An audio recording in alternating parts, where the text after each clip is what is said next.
Good morning, everybody. Dennis Engelbrecht with an encore presentation of Digging Deeper. Thanks for tuning in.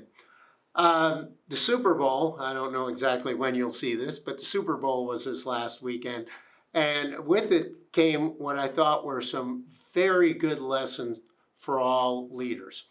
And the big picture lesson here today is that leadership pivots. What do I mean by that? Well, the plan you lay out sometimes isn't the right plan, or you find flaws, or the environment changes and you have to do different things in order to have a winning strategy and a winning game. And so why does leadership need to pivot? Well, because we don't always have the best plan, number one, when we start out. Number two, the environment is not static out there. Our competition, just like in football, our competition adjusts. So we come out with a game plan, they see that plan, and then they adjust, and all of a sudden our game plan no longer works, and then we have to adjust to their adjustments. And in business, it's very much the same way. Things change. What worked for us yesterday may not work for us today, whether it's business development pursuits or whether it's in the actual execution. One of the other things that happens is people change. And that could be somebody leaves your organization. We saw in the Super Bowl, various people get hurt. Now we have a substitute in there. We saw at the end of the first half that the MVP quarterback for the Kansas City Chiefs got tackled again and re-injured his ankle, which was, limiting him already. So things change. The competition adjusts, the environment adjusts. The other thing we saw in the Super Bowl was that the turf was problematic and people were losing their footing. So we saw Philadelphia's players, they showed us on TV this pile of cleats that people had turned in order to put on a longer cleat because the field was problematic. Again, leadership was pivoting. So, what did we see there in the second half? First of all, Kansas City was down by 10 at the half. They probably could have been down by 17, but they actually got lucky in a sense, as there was a fumble and they were able to run it back for a touchdown, which even, only that really allowed that first half to be reasonably close. I mean, Philadelphia was just dominating. They just went down the field. In fact, Kansas City only had 3 opportunities to have the ball in the entire first half. And they're down by 10, and they hadn't stopped Philadelphia yet. So going into the second half, leadership had to pivot. They needed to make some changes, and they did. Particularly on offense, Patrick Mahomes averaged only 2.3 seconds before he released the ball on each pass play in the second half. That was the fastest release time that he had the entire season. So they knew they had to score every time. So they did something different.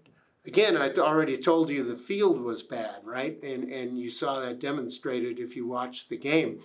Well, when a field's bad like that, people who are acting have a better chance than people who are reacting to something. So what you saw in the second half with Kansas City is you saw a lot of cutbacks. You may remember the little short touchdown pass where the flanker on one end started running around. They hiked the ball. He immediately stopped and just turned and went the other way.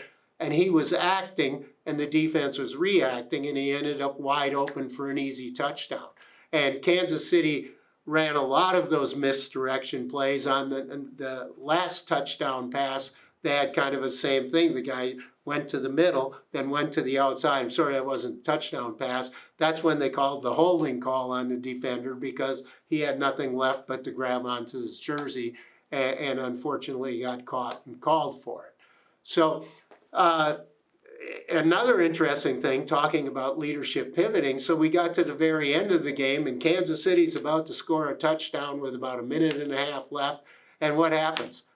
They don't want to score a touchdown, right? They wanted the time to run out. So you had a guy running for a touchdown who went down at the 1 yard line uncontested in order to run the clock out. So again, where it's just natural in a team sport like that, we got to score. Well, leadership pivoted. They thought rather than score a touchdown there and get an extra point or maybe a 2-point conversion, they were better off getting a field goal and using up all the time. So that's what they did.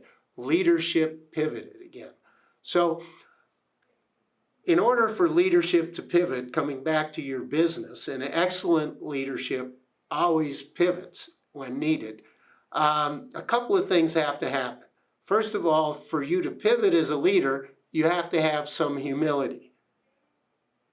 You have to understand that your original thought or your original way of doing things may not work. If you're so hard-headed that you think, I'm never wrong, well, maybe you don't have the humility to pivot. Oftentimes, the pivot requires some sort of adversity against which you have to respond.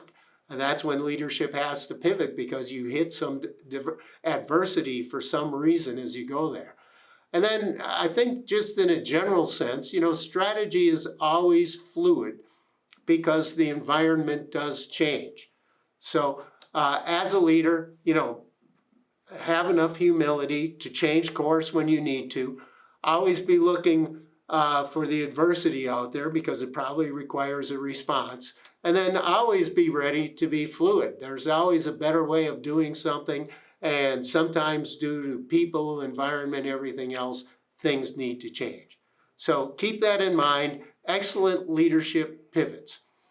Dennis Engelbrecht, Digging Deeper.